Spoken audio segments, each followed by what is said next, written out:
How did 500 Spanish soldiers destroy the most powerful empire in the Americas? It was no accident or mere coincidence. Hernán Cortés led an expedition to the coast of Mexico.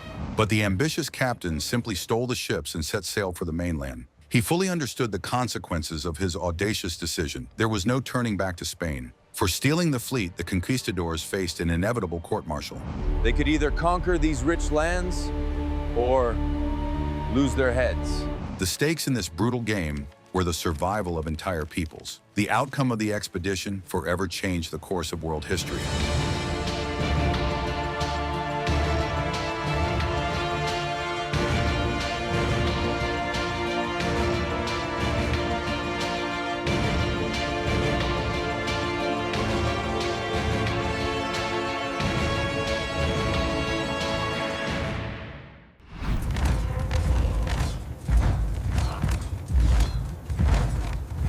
A serious mutiny was brewing on the sandy shore of the Gulf of Mexico. Cortés's soldiers demanded an immediate return to the safety of Cuba. They were mortally afraid of the vast and completely unknown territory. The commander made an extremely cruel and irreversible decision. He ordered the bottoms of all his ships to be pierced. The heavy vessels quickly sank right before the eyes of the stunned crew. The Spaniards found themselves completely cut off from the rest of the world.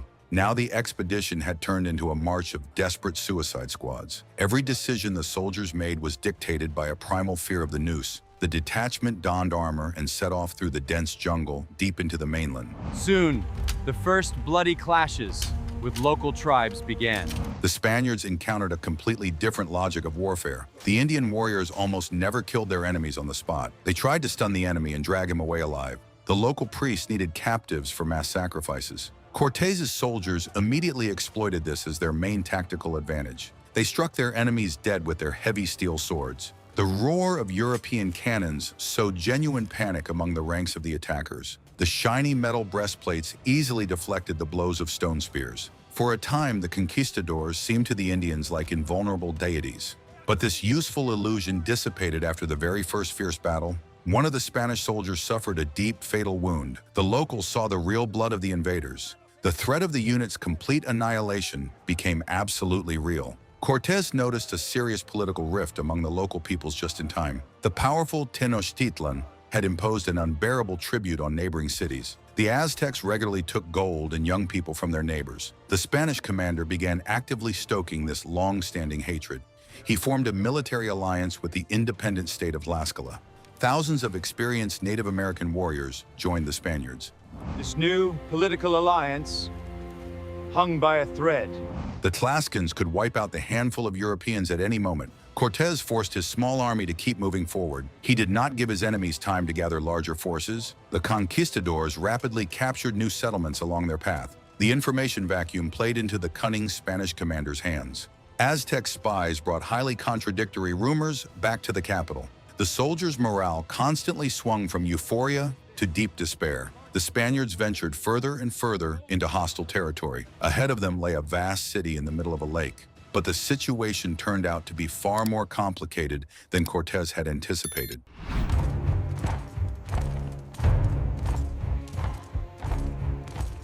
Cortés' expedition reached the shores of the vast Lake Texcoco. In the center of the lake stood the majestic Tenochtitlan. The city was home to more than 200,000 people. The island was connected to the mainland only by narrow causeways. Emperor Montezuma solemnly welcomed the Spanish soldiers into the capital. The conquistadors settled into luxurious stone palaces, but this amazing city quickly became a perfect trap. Aztec warriors could raise the drawbridges at any moment. The Spaniards found themselves in a tight ring of hundreds of thousands of enemies. The situation grew more tense with each passing day. Cortés decided to launch a bold and unexpected strike. Armed officers entered Montezuma's private chambers. They took the ruler hostage right in his own palace. The vast empire was suddenly left without its leader. Officials stopped receiving direct orders. The Spaniards began actively imposing their will and demanding gold. Indignation among the Aztec nobility grew rapidly, but soon everything changed. A new armed detachment landed on the coast. The governor of Cuba had sent soldiers to arrest the rebellious Cortés. The commander left the capital with half of his best men. A small garrison under the command of Pedro de Alvarado remained in Tenochtitlan. During the main religious festival, Alvarado made a fatal mistake. He ordered the soldiers to attack the unarmed priests. The square in front of the temple was instantly covered with hundreds of bodies. Tenochtitlan responded with a massive and furious uprising. Cortés returned victorious to the city ablaze with rebellion. The Spaniards found themselves locked tight in their palace without food. Montezuma went out onto the roof to try to calm the enraged people. The crowd immediately pelted the captive leader with heavy stones. The ruler died from his horrific wounds. The Spaniards had lost their only living shield. The stakes had reached their limit. Surviving in this stone cage seemed absolutely impossible.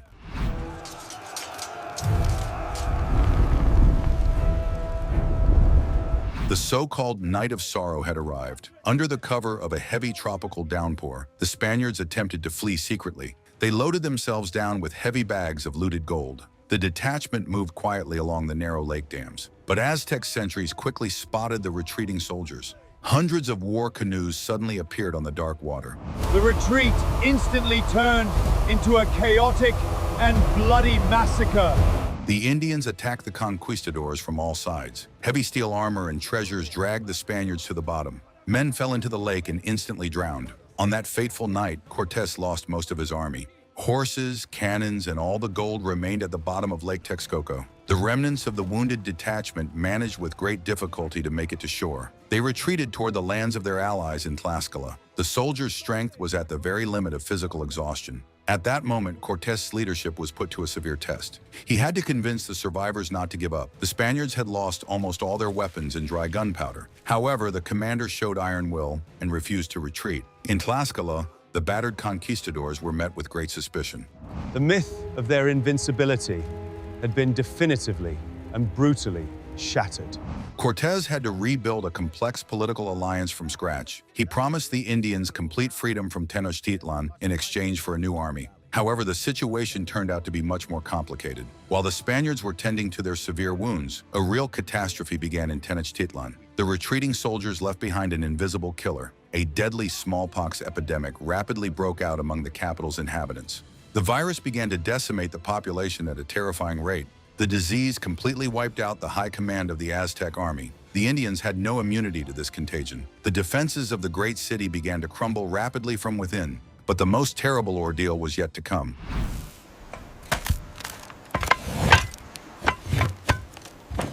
The Spaniards prepared a large-scale assault on the rebellious Aztec capital.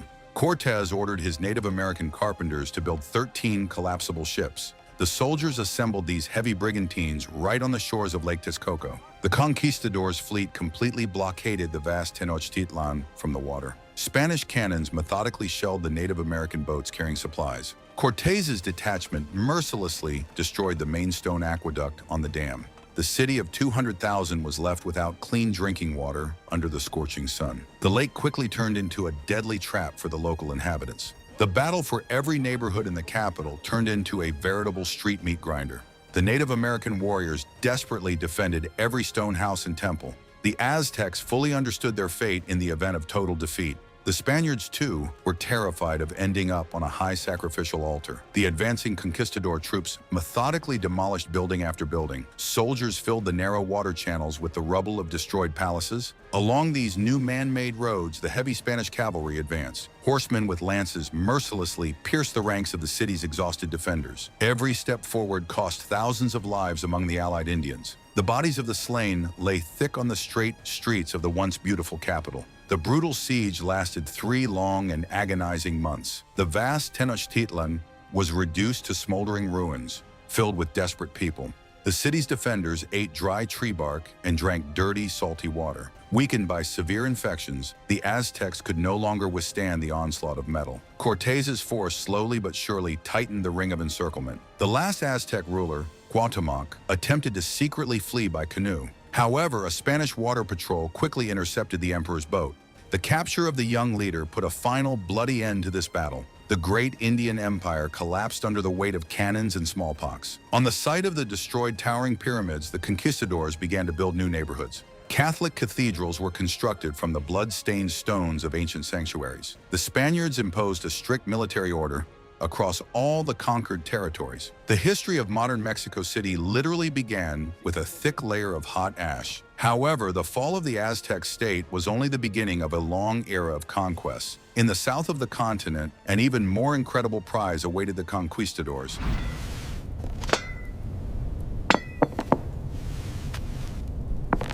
10 years after the fall of Tenochtitlan, Francisco Pizarro set out far to the south. His detachment consisted of only 160 armed Spanish soldiers. The conquistadors faced the gigantic Inca Empire in the mountains of South America. The Inca state stretched for thousands of kilometers along the entire ocean coastline. Pizarro chose the most opportune moment to launch his military invasion. The Incas had just emerged from an extremely destructive and bloody civil war. The victor, named Atahualpa, was slowly marching toward the capital with his army. Pizarro invited the Inca ruler to peace talks in the city of Cajamarca. Atahualpa arrived at the central square, surrounded by 5,000 attendants. The Inca entourage came to this meeting completely unarmed. Spanish soldiers had hidden in advance inside the empty stone buildings surrounding the square. A loud and unexpected volley rang out from heavy arquebuses and cannons. Horsemen in iron armor charged at full gallop into the crowd. A terrible panic and a bloody stampede broke out among the unarmed Indians. Pizarro personally rushed forward and grabbed the Inca ruler by the arm. The capture of the leader instantly paralyzed the administration of the entire vast mountain state. The Indian military leaders simply did not know what to do without direct orders. Atahualpa promised the conquistadors a colossal ransom for his own life. He ordered a huge stone room to be filled with gold up to the ceiling. Long lines of porters carrying treasures began streaming in from all corners of the empire. The Indians brought priceless ancient jewelry and massive ritual masks. The Spaniards immediately melted down the works of art into heavy gold bars. Pizarro's expedition received riches of truly unimaginable proportions, but this mountain of precious metal did not save the life of the captured emperor. Pizarro fully understood the immense danger of sparing the life of the legitimate ruler. The Spaniards held a summary trial and mercilessly executed the captive Inca leader. This brutal murder immediately sparked new uprisings across the country. But the vast Inca army had already lost its unified military command. Spanish soldiers launched a rapid advance on the Inca capital, Cusco. The conquistadors moved along excellent stone roads built by the Indians themselves. The scale of the new territories captured by the Spaniards simply boggled the imagination of their contemporaries. However, the real mortal threat to the local population came not from steel swords at all.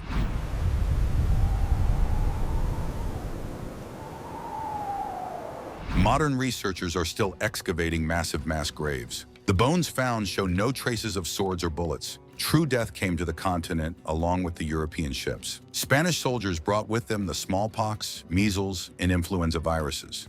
Local tribes had lived for millennia in conditions of complete continental isolation. They simply had no immunity to these exotic diseases. The infection struck the locals right in their spacious stone homes. Sick traders carried the dangerous contagion between settlements in a matter of days. The epidemic ravaged vast territories even before the arrival of the armed conquistadors. The Native Americans found themselves completely defenseless in the face of this new, invisible enemy. People were dying en masse from severe fever, entire large families at a time. Thriving villages rapidly emptied under the scorching tropical sun. The ripe harvest remained in the fields because there was no one left to gather it. First and foremost, the terrible disease mercilessly killed the oldest inhabitants. With their deaths, the Native American tribes lost the valuable knowledge of generations forever. Young warriors were left without experienced commanders and wise mentors. Local priests desperately tried to heal the sick with their customary ancient rituals, but their long prayers could not stop the rapid spread of the contagion. The survivors witnessed the utter helplessness of the gods in the face of the Spanish disease.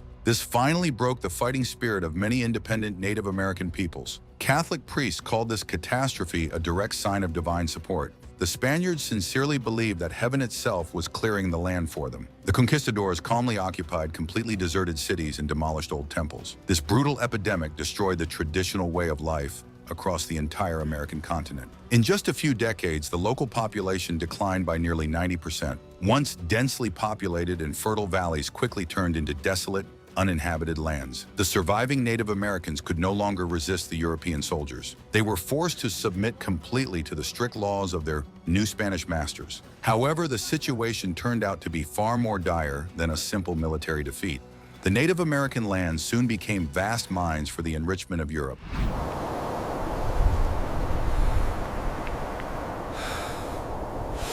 In the high Andes, the Spaniards discovered Mount Potosi, The local Indians had long called this peak the mountain that eats people. Soon, vast deposits of precious silver were discovered there. The remote, cold region instantly transformed into a giant, bustling city. The conquistadors quickly built luxurious stone mansions and large theaters. In size, Potosi soon surpassed the largest European capitals of the time. Heavy caravans of mules carried the mined metal to the ocean every day. Spanish silver coins flooded markets around the world in a massive tide. The Spanish peso became the first truly global currency, but the Spaniards had no intention of mining this precious metal themselves. They introduced a brutal system of forced labor known as the mita. Armed soldiers rounded up strong men from all the neighboring villages. People were forcibly herded to mines hundreds of kilometers from their homes. Men were torn away from their weeping families and sent underground. Agriculture in the region quickly fell into complete ruin. The indigenous fields became overgrown with weeds because there was no one left to work them.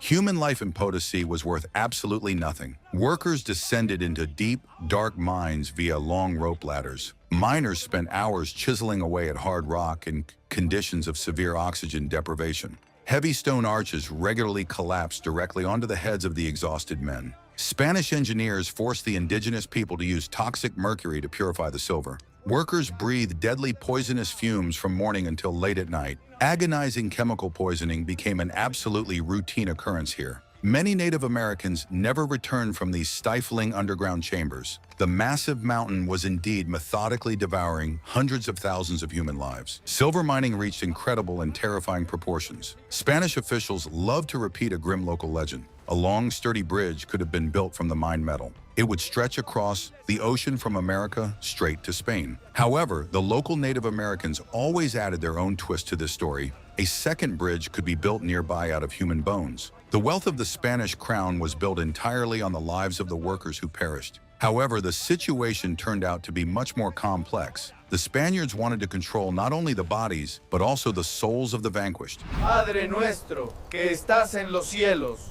santificado sea tu nombre. Following the armed conquistadors, Catholic missionaries landed on the continent. Priests in dark robes literally followed in the footsteps of the advancing army. They carried heavy wooden crosses and knew harsh laws. The missionaries sincerely believed that the Native American gods were dangerous, devilish creatures. A fanatical and ruthless battle for the minds of the conquered peoples began.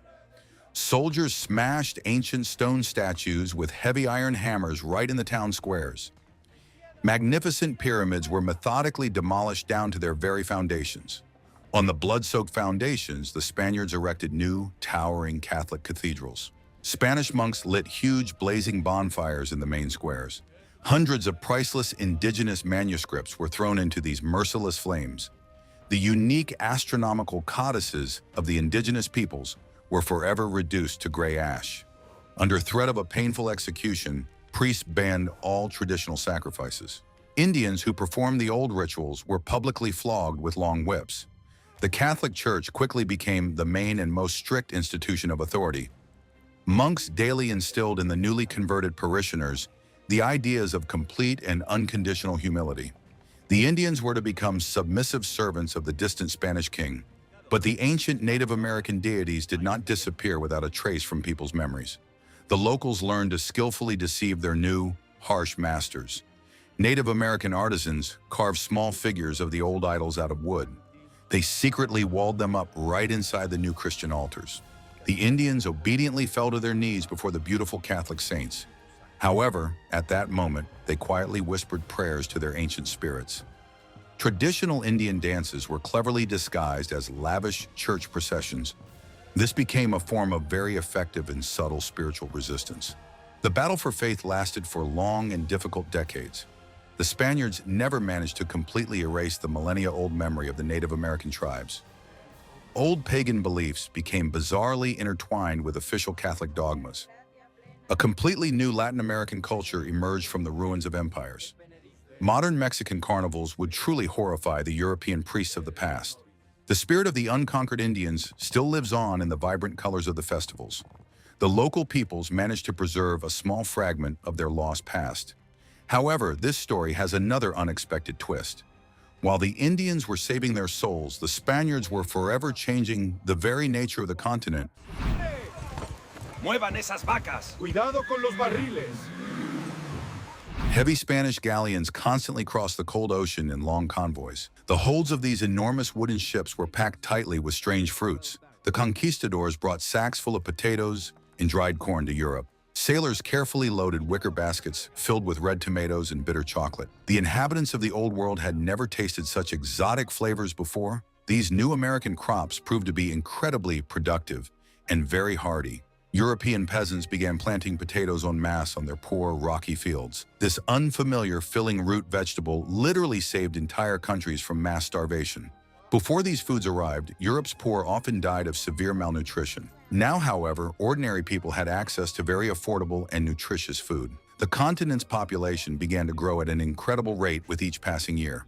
Completely different, heavy cargoes sailed back across the ocean. Spanish soldiers unloaded frightened, snorting horses onto the American shores. On the dark decks stood cramped wooden pens with dirty pigs and cows.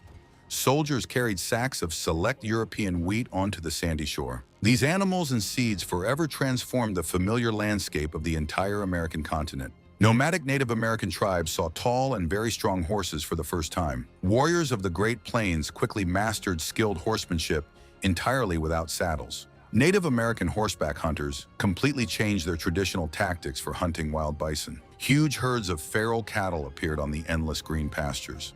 The Spaniards built spacious, fenced-in ranches for raising cows and sheep, but along with useful crops, the conquistadors inadvertently brought common European weeds. Aggressive invasive plants began rapidly displacing the local, fragile flora. The nature of the vast continent silently submitted to its new harsh masters, along with the people. Every seed sown in the ground firmly cemented the military power of the Spanish crown. This quiet green colonization worked far more effectively than heavy iron cannons. Domestic animals and cultivated plants bound distant continents together with a strong, invisible thread. The Italian pasta with red tomatoes we know today appeared precisely thanks to the Spaniards. The traditional Irish potato stew was the result of those same maritime expeditions. The daily diet of the entire world changed dramatically in just a few decades. But the history of the Spanish conquest did not end with a simple exchange of seeds and animals. The vast colonial empire soon faced the consequences of its own boundless greed.